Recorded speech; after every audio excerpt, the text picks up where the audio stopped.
سڵاو بینەرانی خۆشەویستی تلویزیۆنی کۆمەڵە، زۆر خۆشحاڵم بۆ ئەوەی جارێکی تر هاتوومەتەوە خزمەتتان بۆ پێشکەشکردنی بەرنامەی دیالۆگ. ئازیزان، ماوەیەکە گرژ و ئاڵۆزی لە بین ئەمریکا لەلایەک و گروپە چەکدارەکانی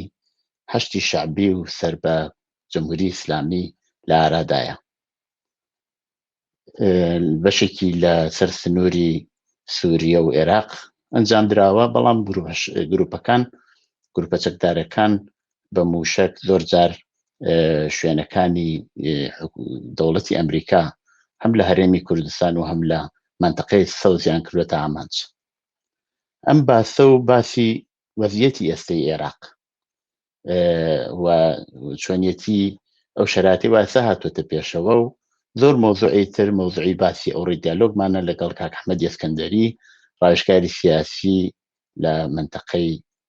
ڕۆژهەڵاتی ناوەڕاست.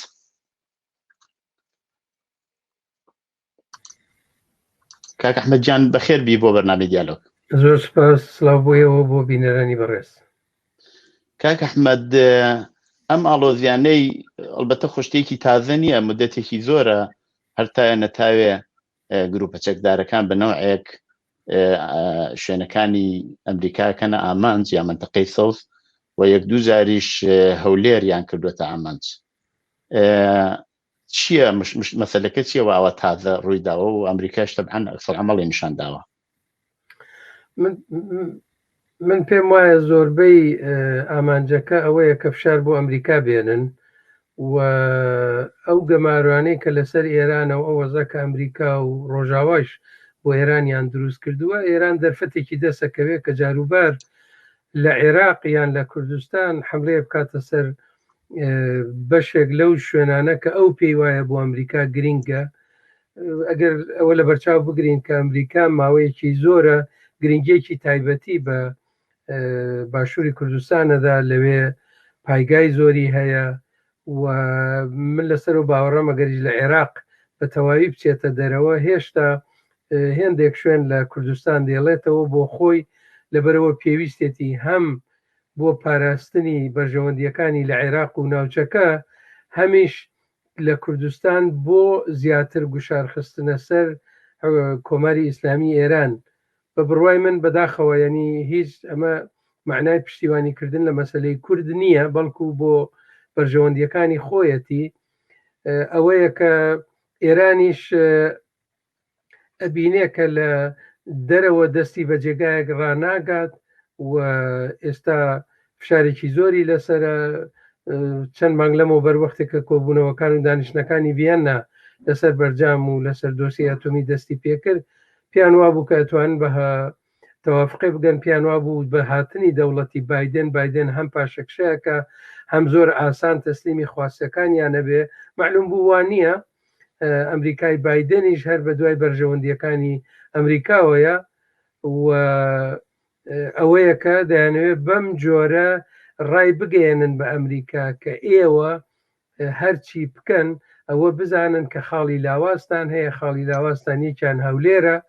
کە پایتەختی حکوومەتی هەرێمی کوردستانە و ئەمجار باقی شوێنەکانی عێراقیشە و ئێمە ئەتوانین لەوێ سەرێشەتان بۆ دروستکەین. بەڵام هەر لەم کات و ساتا ئێمە ئاگدارین کە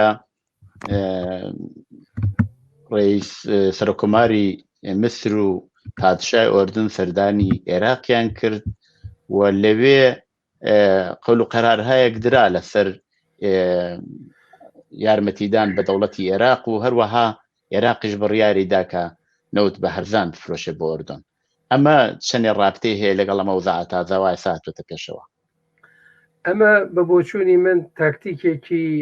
کازمی بوو. کازمی سەرۆکوەزیرانی عێراق بەوە ناسراوە کە دۆسی نزیکی ئێران نییە، بەرپرسی دەستگا ئەمنیەکانیش بووە و ئەژزانین هەم میسر و هەم ئۆردۆن، بە تایبەتی میسر وڵاتێکی زۆر گرنگی عەرەبیە و یەکێ لە دۆستە هەرە نزیکەکانی ئەمریکا لە ناوچەکەدا. هەم میسر و هەم ئۆردۆن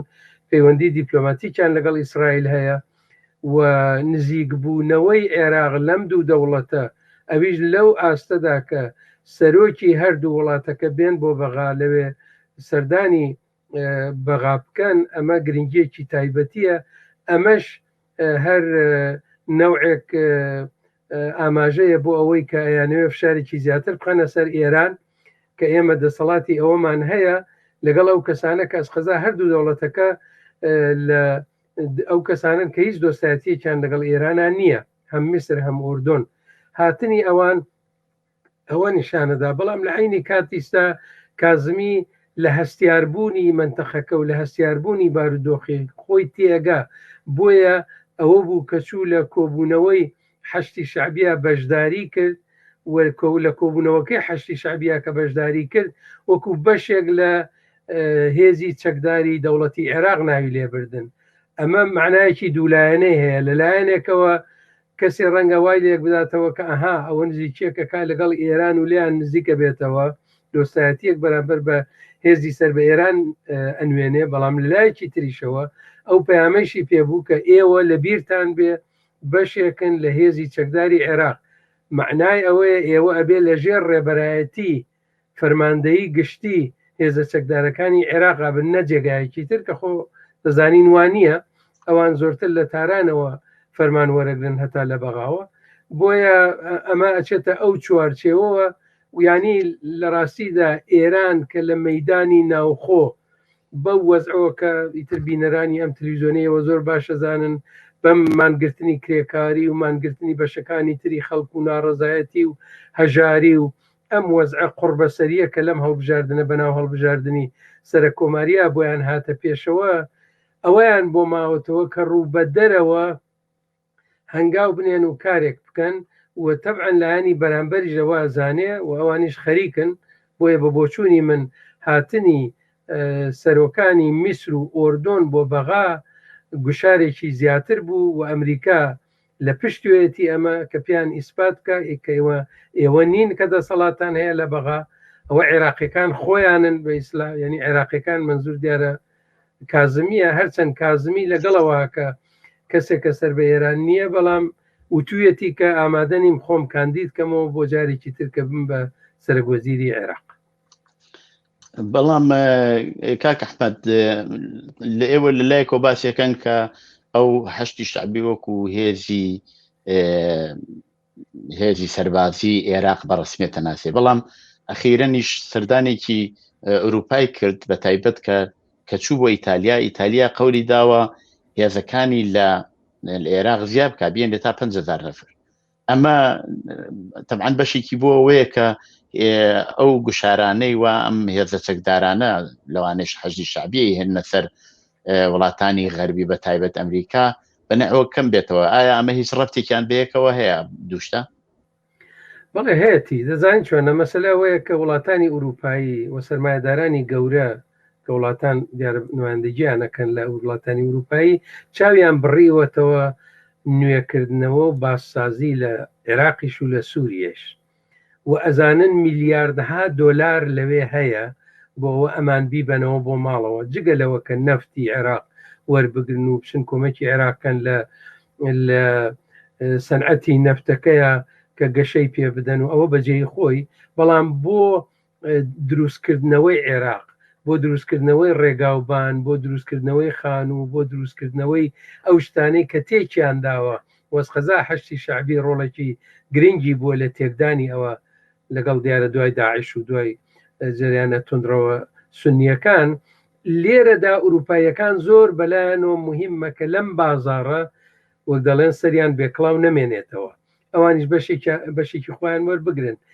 لایەنێکی ئەمەیە بۆیە دەوڵەتانی ئوروپایی هەم وەکو یەکێتی ئوروپا و هەم تاقەش پێیان خۆشە ئەم پەیوەندیان هەبێ هەروەکو لەگەڵ باشووری شایانە بەتایبەت ئیتالیایش و فەڕەنسەیش ئەم پەیوەندیان لەگەڵ حکوومەتی هەرێمی کوردستانی شەیە بەڵام لە لایەکی تریشەوە گەڕێتەوە بۆ مەسلەیەکی تر ئەویش نەوعێک ململانێ و هاوکاری هەم ململانێ هەم هاوکاری لە نێوان یەکێتی ئوروپا و ئەمریکایە کە ئەمریکا تۆ ئەگەر ڕقت هەیە لە ڕقیان لێتە و ئەوە عێراقیەکان ناڵێن با بچێتە دەرەوە فلانوانە چون هیچ کەس ناڵێ با ئیتالیایەکان بچێتە دەرەوە یان با فەڕەنسەویەکان بچێتە دەرەوە ئەمریکا ئێران کردێتی بە شەیتانی گەورەوە لەم بینەشدا ئەوانەیانەوێ بەرژەوەندیەکانی خۆیان بپارێزن و بتوانن سیاستەکانی خۆیان ببەنە پێشەوە مەبەستیەوە ئەوەیە ئەمە هاواهەنگیەکە لەگەڵ ئەمریکا. ئێمە ئەگەر چاوی لێ بکەین زمانی ئۆباما، ئەمریکا تا ئەندازێ لە هێزەکانی خۆی وە یا هێزەکانی هاوپەیمانی کەڵکی وەرەگر بۆ ئەوەی کە لە بەرامبەر گروپە چەکدارەکان ئەو جارەوەکو داعش و یا گروپەکانی تر هەستن. بەڵام کە ترامپ هاتە سەرکار زیاتر ئەو لە نیروهای وەکو ئێران و هەشتی شعبی و لە لایەکی تریشەوە کوردیش ئیسفادەی کرد. بۆیە لە دەورانی ترامپە تعدادی سەربازانی ئەمریکایی کە کوژران زۆر کەمتر بوون تاکو ئەو سەردەمەی وە ئۆباما بوو. ئێستا ئایا بایدنی شەرە و سیاسەتەی ئۆبامای گرتوێتە بەر کە هێزی زیاتری نێودەوڵەتی هاوپەیمانی خۆی لە عێراق جێگیر بکات یاکو سیاسەتێکی ترە؟ زانی ئەوەی کە ژمارەی کوژراوەکان زۆر بوو زمانی ئۆباما، ئەوە مێژۆکەیە گەڕێتەوە بۆ پێشم ئۆبامایش. ئەوە ئەو وەختە بوو کە ئەمریکا ئێجگار زۆر چوو بووە ناو عێراقەوە، وەسقەزا سیاسەتدا ڕێژی هاتنە دەرەوەی ئەمریکا لە عێراق ئۆباما بوو. ئەوان بوو ترامپ ئەویست لەگەڵ ئێران سازشێ بکە. ترامپ زۆری هەوڵدا. ترامپ ئەوە بوو کە لە ساڵێک نزیکەی ساڵێ پێش ئەوەی کە هەڵبژاردنەکە بدۆڕێنێ بەردەوامە یکوت ئەو ڕۆژە کە من بردمەوە جاری دووەم سەرۆکایەتی کۆمار لە ئەمریکا لە تارانەوە تەلیفۆنم لێەکەن و ئەوە بوو تەنانەت جارێکی شیان سەرک وەزیرانی ژاپۆنی نرد بۆ تاران بۆ لای خامنەیی کە بەشک و بتوان تەوافقی بکەن و بەیەکەوە شتێ بکەن. ئەوە ئێران بۆ قبوڵی نەکرد لەگەڵیا. ئەوەی کە کوژراوەکان کەم بووەوە لە عێراقی ئەوە بوو هێزی ئەمریکایی لە عێراق کەم بوونەوە و ئەم جارە لە زمانی قاسمی سولێمانیشە ئێران هەوڵێکی ئێجگار زۆریدا بە دوو مەبەست. یەکێ بە مەبەستی ئەوەی بەڕاستی نێوێت داعش بگاتە سەر سنوورەکەی و سەرێشەی بۆ دروستکە. ئەوە یەک. دووهەم هەلێکی مێژوویی و زێڕینی بۆ هەڵکەوت بۆ ئەوەی پێگەی خۆی قایم کە و ئەو هێزانە چەکدار بکە لە عێراق کە لە هەنگری خۆی بوون کە کردیشی و ئایەتوڵا سیستانیش کە هیچ دڵخۆشیەکی لە ئایەتوڵا خامنەیی و لە ئێران نییە، ئەویش بوو بە باعیسی ئەوەی کەوتی بەڵێ هێز پێک بێن و چەکدار بن و دژ بە داعش و چی و چی. بۆیە یعنی سیاسەتی ئۆباما بە بۆچوونی من درێژەی سیاسەتەکەی ببوورە بایدن درێژەی سیاسەتەکەی ئۆبامایە و هەریانوێ ئەوە ببەنە پێشەوە. بەڵام ئێستا وەزعەکە لە بارێکی ترەوە گۆڕاوە. جاران ترامپ کە بە توندڕەوەکە ناسرااو بوو دەیکوت ئەگەر لە ئەسەری ئەو کەسانەی کە دۆستی ئێرانن یا خودی ئێران هجووم بکرێتە سەر جێگایەکی سەربازی ئەمریکایی یا پێگەی ئەمریکایی و ئەمریکایی بکوژرێ من جوابیە دەمەوە. بایدن ئەمەی گۆڕی ئەم فۆرمولە ئەڵێ ئەگەر کەس نەیش کوژرێ بەڵام هەر هێرشێ بکرێتە سەر بنکەیەکی ئەمریکایی یان شوێنێ لە بەرژەوەندیەکانی ئەمریکا ئێمە جوابیان دەینەوە. بۆیە لەگەڵ ئەوە کە هێزیان کێشاوەتە دەرەوە توندبوونی کاردانەوەکان لە جێی خۆیەتی. کاک ئەحمەد پێم خۆشە مەسلەیەکی کەیش کە شاید زۆر ڕەتی بە عێراقەوە نەبێ بەڵام وا دیارە لە لەحاجشتو هەر ڕەتی هەیە. ئەوە ئەزانین ئەمریکا و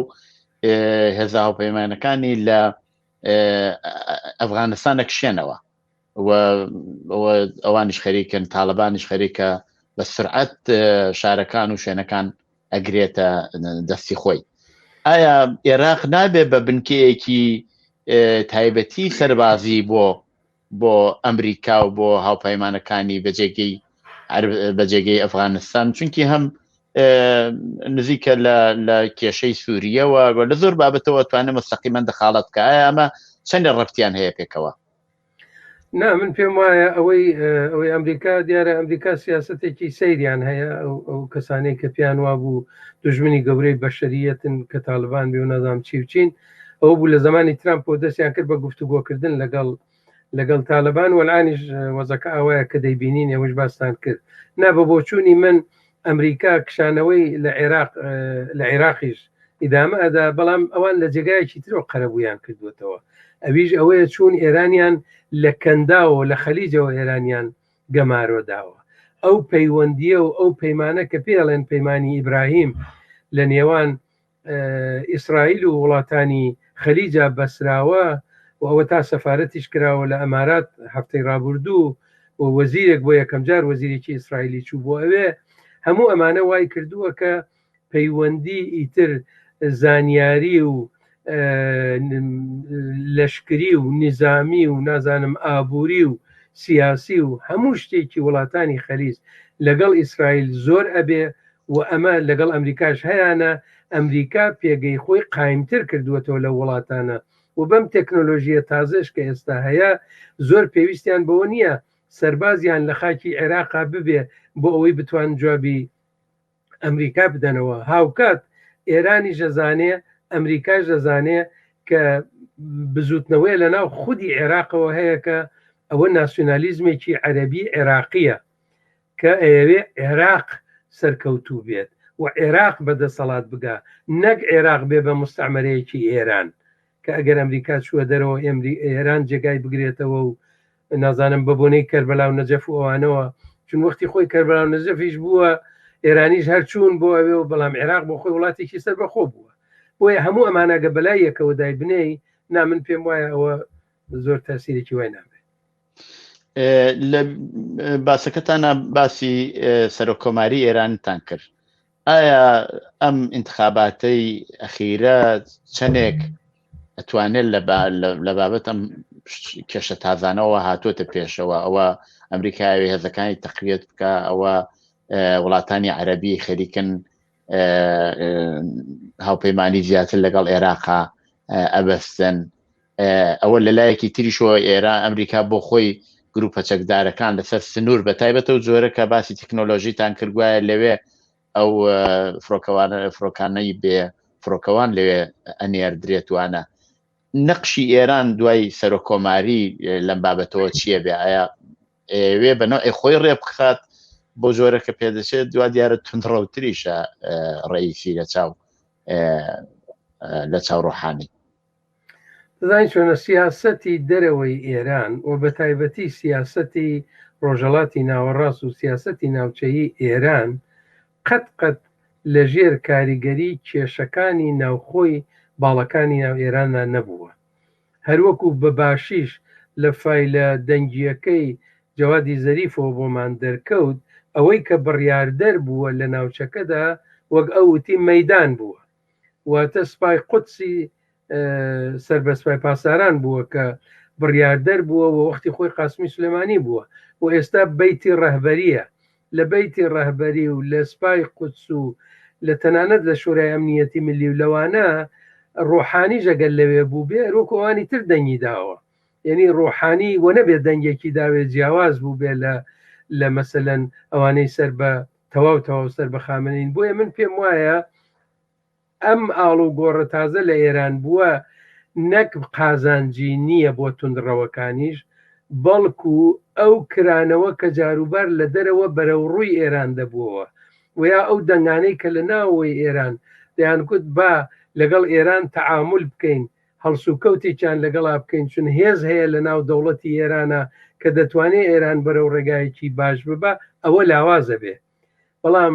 هێڵی سەرەکی سیاسەتەکانی کۆماری ئیسلامی ناگۆڕدرێت نمونەیەکی زۆر بچووکی ئەوەیە کە ئەو زمانە کە ئەحمەدی نژاد ئەنواعی جنێ و تند و ئاگرینیەدا بەرام هێشتا سەرۆک کۆمار بوو بەرامبەر بە ئەمریکا بەیتی خامنەی بەدزی ئەحمەدی نژادەوە لە ژێرەوە خەریکی گفتوگۆ بوون لە ئەمریکا لە عومان گفتوگۆکان لەوێ دەستی پێکرد وەختی ڕۆحانی هاتە سەرکار 4-5 مانگ بوو گفتوگۆ لەگەڵ ئەمریکا دەستی پێکرد بوو یعنی ڕۆحانی درێژەی دا بە گفتوگۆکان ئەوە هەڵەیە جەماعەتی پیان وایە کە ئەوە ڕۆحانی بوو هاتە سەرکار و بە بۆنێ ڕۆحانیەوە بوو بەرجام جێبەجێ بوو نەخێر کەڵکیان لە ڕۆحانی و لە زەریف و لەوانە وەرگرت کەسێ بێ ئینگلیسی بزانێ زمان درێژ بێ وەک دەڵێن بتوانێت ڕێکوپێک لە بەردەم تەلەڤیزیۆنەکانە قسە بکە ئەو بچێتە پێشەوە و بەرجام بەو جێگا بگەێنێ کە ئەوە نەتیجەکەشی بینین ئێران ئەلان لە ناوخۆوە بەقڕا چووە لە هەموو شتێکە و بۆ خەتەرەکانی بەرەو دەرەوە خەتەرەکانی زیای کردووە بگرەکەمیشی نەکردووە چون پیتاندنی یورانیۆم زۆر بووە سانتریفیۆژەکانی مۆدێرنتر بوون و لەو بارەوە چووەتە پێشەوە بۆیە ئێران من پێم وانەوێ ئەگەر ئاڵوگۆڕێکیش بێتە پێشەوە ڕەنگە مەجبور بن بۆ ئەوە نەرمیەکی تر بنوێنن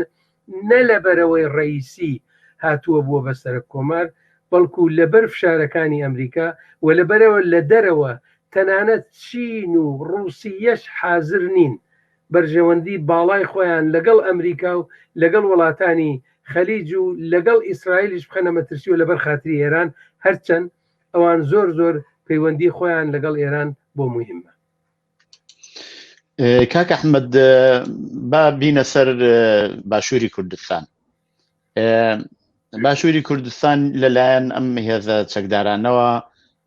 کراوەتە ئامانج دوای ڕفراندۆمەکەی سربەخۆیی ئەو بەشە لە خاکی کوردستان کە کوردنشین بوون و بەپێی هەموو ئەو تەقسیماتە ئەبوایە لە ژێر سەیتەرەی کوردستان ئابوایەتن ئەوە داگیر کرانەوە و زەختێکی زیاتر ئێستا حتا کەرکووکیش بەو شێوە کە هەر تحتی کۆنتڕۆڵی ئەمریکای و هەشتی شعبیە. ئەخیرەن عیبادیش دانەیەک چاوپێکەوتنێکی لەگەڵ ڕووداوە بوو و لەو چاوپێکەوتنا باسی ئەوە کاکە ئەو ئەبێ قاعدەتەن بەرامبەر بە حکوومەتی هەرم نەرمونی ئەبێ ئێمە نەرمونیان بنەوە کاتی خۆشی واشی کردووە و مەسەلەی بوو جەشتی وا باسەکە لەم مەسەلە لەم کێشە مەسەلەی باشووری کوردستان چۆن هەڵەسەنگێن. دەزانی باشووری کوردستان بەداخەوە ئەمە زۆر جێگای داخە کەم قساکەم بەداخەوە باشووری کوردستان وانییە کە حکوومەتی هەرێم سیاسەتەکانی بەرامبەر بە بەغا دابڕێژرێ بیگۆڕێ کەڵکی لێوەربگرێ یان بەرامبەر بە ئەمریکا یان بەرامبەر بە تورکیە و ئێران یان بەرامبەر بە ئوروپا و دەوڵەتانی تر بەڵکو ئەوە پەیوەندیەکانی حیزبە بەهێزەکانن بە پلەی یەکەم پارتی و دوای ئەوەیش یەکێتی کە دیاریەکە ئەمانە چۆنن. ئێستا هەتا ئێستاوا بووە کە یەکێتی کە ئەوە کەسێکی یەکێتی دکتۆر بەرهەم ساڵح سەرۆکۆماری عێراقە و یەکێتی لەباری مێژوویشەوە لەوەتی مامجەلال بوو بە سەرۆکۆمار پەیوەندیەکی زۆر چڕوپڕ و نزیکیان لەگەڵ هەموو حکوومەتەکانی عێراق بووە و ئەلبەتە پارتیش بوویەتی بەڵام بە ماوەی چەند مانگێکە نزیکیەکی کەمێک زیاتر لە نێوان حکوومەتی هەرێمی کوردستان بە سەرۆکایەتی پارتی لەگەڵ حکوومەتی عێراق هەیە و ئەم نزیکیە وای کردووە کە دیدار هەیە کەسی پارتی ئەچن بۆ بەغا لە بەغاوە گەردێن ئەچن بەرپرسانی باڵای پارتی دەبینن هەرچەند بەناوی مەسەن کاک مەسعود دەبینن بەناوی سەرۆکی پارتی کاک نەسیروانە بینن بەناوی سەرۆکی حکوومەتی هەرێم کاک مەسرور بارزانیە بینن بەناوی سەرۆکی ئەو سەرۆکی هەرێم ئەم سەرۆکی حکوومەتی هەرێم هەرچۆنێ بێ پەیوەندیەکان پەیوەندی حیزبیە لەگەڵ ئەوان و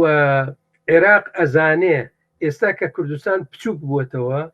دوای مەسلەی ڕەفراندۆم و گیرانەوەی کەرکووک و ئەوانە ئێستا کە کوردستان بچووک بووەتەوە و بەشێ لە خاکی کوردستانی زۆر بەداخەوە تورکیە داگیری کردووە و تورکیە زۆر هاتووەتە پێشەوە فشارێکی زۆری هێناوە ئەوانەی کە دڵسۆزی دواڕۆژی عێراقن وەکو عیبادی و باقیەکەی تریان کە زۆرن ئەوانە پێیان خۆشە پەیوەندیەکی وا بگرن لەگەڵ حکوومەتی هەرێمی کوردستان بە تایبەت لە پارتی لەگەڵ پارتی لەو بەشە بەڵکو ئەوەی ببن بە هۆکاری ئەوەی کە بەرپەرچی تورکیە بدەنەوە و ڕێگا لە تورکیە بگرن کە ئەو نەبێتە ناو خاچی کوردستانەوە یان ئەو دۆستایەتی نزیکیە و ئەو هاوکاریە زۆرەی کە لە نێوان پارتی و تورکیە هەیە بۆیە ئەمە پەیوەندیەکی زۆر ئاڵۆزە هەڵبەت ئەمە بەو معنaa نییە کە یەکێتی لەناو حکوومەتانیە وەگەزانین جێگری سەرۆکی حکوومەتی کوردستان کاک قوبات تاڵەبانی یەکێتیە و ئەمجار لە یەکێتی وەزیریان هەیە دەسەڵاتیان هەیە ئەوانیش لەگەڵیانە بەڵام هەرچۆنێ بێ عێراق لەبەرەوە دڵنیا بووە تازە ئەو کوردستانە گەورەی پێش ڕفراندۆم لەژێر دەسەڵاتی کووردا بوو و بە بۆنەی ئەو بەرەنگاریەی کە پێشمەرگە کردی بەرامبەر بە داعش و لەواقع بوون بە هۆی شکستدانی داعش ئەوەیان لەدەست دەرچووە بە بۆنەی ئەوە بوو کە کەرکووک و منتەقەکانی تر کەوتە ژێردەستیانەوە لە ئاکامی ڕەفراندۆم و دوایەوە 16 ئۆکتۆبر ئەو شتانە کە ڕوویدا ئەمەیان لە دەست دەرچووە. ئێستا کە لە دەستیان دەرچووەوە ناسیۆنالیستە عەرەبەکانی عێراق دڵنیا بوون لەوە کە کورد جغرافیایەکی کەمی هەیە، لە ناو خۆیشە اختلافیان هەیە، خەڵکیش ناڕازین، وەزعی ناو کۆمەلگای کوردستانیش باش نییە، ئێچی لەوە باشترە کە لە حیزبەکان نزیک ببنەوە، هەم ئەوان لە خۆیان نزیککەنەوە، هەم گوشارێ بێرن بۆ عێراق و تاڕادەیەکیش بەشێکیان ئەمە ئەگەن بە ئەهرومی فشارێک بۆ سەر ئێرانیش، بۆ ئەوە کە ئێرانیش ئیتر لەوە زیاتر نەتوانێت لە لای کوردستانیشەوە بێتە ناو بەواتای ئەوان بێتە ناو عێراق. بەڵێ بەڵام مۆزوعەکە زانی چییە کاک ئەحمەد؟ من پێم وایە کێشەکەی ئەو کێشەی وا لە هەرێمی کوردستان هەیە خۆشتان ئاماژەتان پێ کرد. سیاسەتی بە تایبەت سیاسەتی دەرەوەی هەرێمی کوردستان سیاسەتێکی یەکدەست نییە. بەشی منتەقەی سەوز بە نوعێک ئەیباتە پێشەوە، بەشی منتەقەی زەردیش بە نوعێک ئەیباتە پێشەوە. ئەم لەم بابەتەوە ئەمە ئەبێ بە تقریبان لایەنی لاوازی باشووری کوردستان. بەڵام لە لایەکی تریشەوە ئەمریکا زۆر باسیەوەی کردووە کە ئێمە هەر لایەنگرین و تەقویەت یەکەین و هێزەکانیان ئاموزشە دەین و ئیمکاناتە خێنی اختیاریان و بۆ وای لە هەبووە وایە کە مەسەلەن حکوومەتی هەرێمی کوردستان ئەم شەرایەتە ناخۆزێتەوە. خۆ بلەخەرە پشتیوانی نێودەوڵەتی لە پشتە منتەقەی بەدەستەوەیە، بەشێک لە ئابووری ئەو وڵاتە ژەردەسیایەتی بۆ ئەم کارە ناکە. دلیلەکەی چییە؟ دلیلەکەیەوەیە کە ئەوم عەرزم کردی ئەوان بەرژەوەندی حیزبیان لە پێشترە. بۆ پارتی گرنگ ئەوەیە کە پارتی دەسەڵاتی ببێ، بۆ یەکێتیش گرنگەوەیە کە یەکێتی دەسەڵاتی ببێ. لەبەر ئەوە ئێستا جەمسەرەکانی دەسەڵات لە هەولێر هەمووی لەدەست پارتیایە و بەشی زۆری بودجە و ئیمکانات و هەموو شتێ لە بەردەست ئەوانایە و ئەوانن کە تەنانەت نوێنەرایەتی دەرەوەیشیان، تەنانەت پەیوەندیەکانیان بۆ دەرەوەیش ئەگەر سەرنج بدەن ئەوانەی کە لە دەرەوە ڕۆن دێن و ئەچن. نمونەیەکی زۆر بەرچاوی هاتنی پاپ بوو. پاپی ڤاتیکان وەختی هاو بۆ عێراق و چوو سەردانی کوردستانی کرد. ئەگەر وێنەکان سیر بکەیت و ئەگەر فیلمەکانی هاتن و گەیشتنی پاپ بۆ کوردستان سیر بکەیت، بە تەواوەتی دیارە کە حیزبێکی دیاریکراو هەموو هەوڵی خۆی داوە کە بەرپرسانی ئەوان و کوڕەکانی ئەوان و نەوەکانی ئەوان وێنەیان دەرکەوێ و فیلمیان دەرکەوێ لەگەڵ پاپ، نەک ئەوەی بیبیتە بەردەم پەرلەمانی کوردستان، نەک ئەوەی لە هەیئەتێکا بیان بینن. پارتی کاک ئەحمەد ببەخشە قسە خەتعەکەم، ئەو جۆرەکەیەوە ئاڵێن وەزیرەکانی یەکێتیش لە حکوومەتا هەن و ئەوە جێگری سەرۆک وەزیرانی کوردستانیش جەنابی قوبا تاڵەبانیە. دێ هەرگاوایە ئەوە تقریبەن نوعێک نەخشێکی کارتۆنی بۆوانە داوانە؟ نا کارتۆنی نییە. قوبا تاالبانی نەخشێکی مهمی بووە لە هاتوچوەکانی لە بۆ بەغا و لە گفتوگۆکانی لەسەر مەسلەی موچە و لەسەر ئەوەی کە بودجەی کوردستان چەنێ بێ و چەنە نەیە. نا لەبەرەوە یەکێتی نیشتمانی هێزێکی واقعە لە بەشێکی کوردستانە لە زۆنی سەوز بە تایبەتی هەیەکێتی نیشتمانی ناتوانن لە دەرەوەی ئەم موازنە دای بنێن، بۆیە ئەوان ئەمێننەوە لەگەڵ ئەکەون. کارتۆنی نییە، هیچ قەتیش کارتۆنی نەبوون. بەڵام مەسەلەکە ئەوەیە کە پەیوەندیەکانی دەرەوەی وڵاتی دەرەوەی کوردستان، جاکەوتم دەرەوەی کوردستان بەغایش تێکەڵەکەم، هەموو پەیوەندەکان پەیوەندی حیزبیە. یعنی ئەوە پارتیە دای ئەڕێژێ کە پەیوەندی لەگەڵ تورکیا چۆن بێ، لەگەڵ ئێران چۆن بێ، لەگەڵ بەغا چۆن بێ، وەوە یەکێتیە دیاریەکەن. ئایا ئەمە بۆ معنایە کە ئەگەر هەیئەتێکی حکوومەتی هەرێم چوو بۆ ئێران پارتی و یەکێتی و تەنانەت گۆڕانیشی لەگەڵ نییە؟ ناوانە. ئایا بۆ معنایە وەختێکە قوبا تاالبانی جێگری سەرۆکی حکوومەتی هەرێمە چێ بۆ بەغا کەسی پارتی لەگەڵ نییە؟ ناوانە، لەگەڵ یەتی مەبەستمەوە نییە. لەم جێگانە کە ئەچن کەسیان لەگەڵەوە کەسیش ئەچن و ئەیبینی. بەڵام لەو شوێنانە کە بڕیار ئەدرێ، لەو شوێنانە کە بڕیار ئەدرێ، لەو شوێنانە کە شتەکان یەکلایی ئەکرێتەوە، ئیتر ئەوە حیزبی بڕێتەوە و ئەوە مەکتەبی سیاسی حیزبەکانە ئیبڕێتەوە. نمونەیەکی بەرجەستەی پارلەمانە، تۆ ئەبینی هیچ بڕیارێکی گرنگ لە پارلەمانی کوردستان نادرێ، هەموو بریارە گرنگەکان لە مەکتەبی سیاسی حیزبەکانە و لە پارلەمان تەنها کۆ بنەوە بۆ ئەوە بڕیاری مەکتەبی سیاسی بەڕێوە ببن و جاری وا بووە بە 20 دقیقە بە نیو سعات کۆتایی هاتووە لە ئەوروپاش ڕەنگە کەسانی بڵەن جاخۆ لە ئەوروپاش وایە بڵێ لە ئەوروپا و لە وڵاتانی دموکراسیش ئەو ئەندام پارلەمانانە کە سەر بە حیزبەکەن معلومە سیاسەتی حیزبەکانە بەنە پێشەوە بەڵام شەفافیەتێکەیە لە پارلەمان کە هەم ئەوان و هەم ئەندامانی حیزبەکانی تر لە هەموو کاناڵە تەلەڤیزیۆنەکانەوە دێن بە ڕاشکاوی بەرامبەر بە یەک قسەکەن دیفاعەکان ڕەخنە ئەگرن هەموو ئەمانە جێبەجێەکەن جا ئەو وەختە شتێکە چێتە بواری جێبەجێکردنەوە یان ناچێت ئەم پرۆسەی شەفافیەت و بوونی دموکراسی و بوونی میدیایەکی ئازادی بەبێ دەسەڵاتی حیزبی ئەمە لە کوردستان ناڵم نییە زۆر لاوازە جەمسەری ئەسڵی بەدەست دوو حیزبە سەرەکیەکەوەیە پارتی و یەکێتی و لەبەر ئەوە عەرزم کردی ئیمکاناتێکی زۆرتر لە بەردەست پارتیە هەیە و جەمسەرە سەرەکیەکان ئێستا لە بەردەست ئەوانە هەیە دەنگی ئەوان و جاری وایە سیاسەتی ئەوان زۆرتر دەگا بە دەرەوە کاک ئەحمەد دەگە بگەڕینەوە سەر وەزیەتی عێراق ئێوە پێتان وایە ئەو وەزیەتەوە ئێستا هاتوۆتە بەرەوە ئەو ماڵوێرانیە ئەو نافقانگیریە وا لە عێراقا هەیە کە ئێستش نەیتوانیوە خۆی بگرێتەوە کەی تەواوە بێ ئایا هەر بەو شێوەی دام چونکی پریشکەکەیشی جاری وایە ئەدا لە باشووری کوردستان و ئەوانیش پێوە بن کەی تەواوە بێت باشووری کوردستان زەربەی زۆر قورسی لێکەوتووە بە بۆنەی ئەو وەزع پشێوی و ناخۆشەوە کە لە عێراق هەیە بەڵڕەوایە ڕاستە و تەنانەت لە مەسلەی بودجە لە مەسلەی نەود لە مەسلەی گومریکەکان لە هەموو شتێکە و تەنانەت جاری وایە بەسەر ئەوانە بڕیارێک ئەدرێ لە عێراق ڕاستە سەر کۆمار عێراقە ڕاستە لە عێراق کووردە ڕاستە وەزیری دەرەوە کووردە بەڵام زۆر جار بڕیارە سەرەکیەکان لە شوێنەکە درێکە کوردی لێ نییە و بە زەرەری کورد تەواوبێ یان ئەگەر بە زەرەری نەوێ زۆر کەم بە قازانجێتی من پێم وایە کێشەی ئەسڵی کێشەی نێوان تاران و بەغدایە تا زەمانێکە ئەو نفوزە زۆرە و ئەو دەسەڵاتە زۆرەی ئێستای کۆماری ئیسلامی ئێران لەسەر بەغا بمێنێتەوە ئەهرومێکی بەدەستەوەیە بۆ فشار لەسەر کوردستانیش لەسەر هەردوو حیزبەکە هەم لەسەر پارتی و تەبعەن زیاتر لەسەر یەکێتی بە حکمیەوەی لەگەڵ یەکێتیە سنوورێکی ێزگار دوور و درێژی هەیە ئەم وەزعی کوردستان بەداخەوە چارەسەر نابێت بەڵام ئەوە لایەکێتی لایەکی تری زۆر بەداخەوە ئەوەیە کە حیزبەکان ناپەرژنە ئەوەی کە کەشوهەوایەکی دموکراتیک لە کوردستان دابمەزێن کە ئەڵێم کەشوهەمای دموکراتیک